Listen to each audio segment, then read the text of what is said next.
নুরুল হক নূরের মগজের উপরে যে খুবই নরম হাড় থাকে সেটা ক্ষতিগ্রস্ত হয়েছে। সরকারের পক্ষ থেকে সিদ্ধান্ত নেওয়া হয়েছে নুরুল হক নূরকে উন্নত চিকিৎসার জন্য বিদেশে নেওয়া হবে। নুরুল হক নূর আওয়ামী ফ্যাসিজমের বিরুদ্ধে লড়াই করতে গিয়ে 22 বার হামলার শিকার হয়েছেন এবং সর্বশেষ অন্তর্বর্তীকালীন সরকারের আমলে যেভাবে দুটি বাহিনীর সদস্যরা তাকে চারিপাশ থেকে ঘিরে ধরে রক্তাক্ত করেছে, মাননীয় প্রধান উপদেষ্টা তিনি এই ঘটনায় উদ্বেগ প্রকাশ করেছেন যে আমাদের আমলেও যে ছেলেটি আওয়ামী লীগের আমলে এতটা মার খেলো সে যদি আমাদের আমলেও মার খায় সেটি আমাদের জন্য অত্যন্ত দুঃখজনক।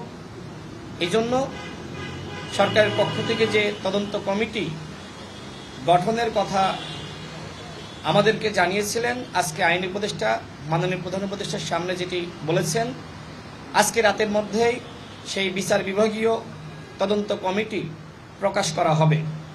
এবং যেহেতু নুরুল হক নূরের মগজের উপরে যে খুবই নরম হাড় থাকে সেটা ক্ষতিগ্রস্ত হয়েছে।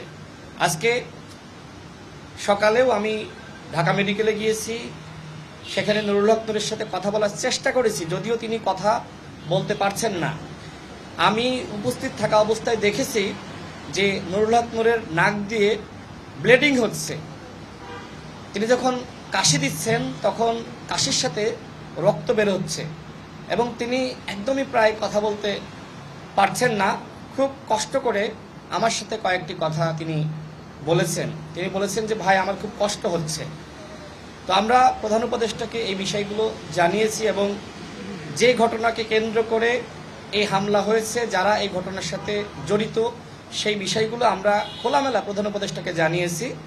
সামগ্রিক বিষয় শুনে তিনি আমাদেরকে জানিয়েছেন সরকারের পক্ষ থেকে সিদ্ধান্ত নেওয়া হয়েছে নুরুল হক নূরকে উন্নত চিকিৎসার জন্য বিদেশে নেওয়া হবে এবং এটি সরকারের চূড়ান্ত সিদ্ধান্ত, সেটি সরকার আমাদেরকে জানিয়েছেন। অর্থাৎ যারা হামলা করেছে তাদের বিরুদ্ধে সরকার ব্যবস্থা গ্রহণ করবে।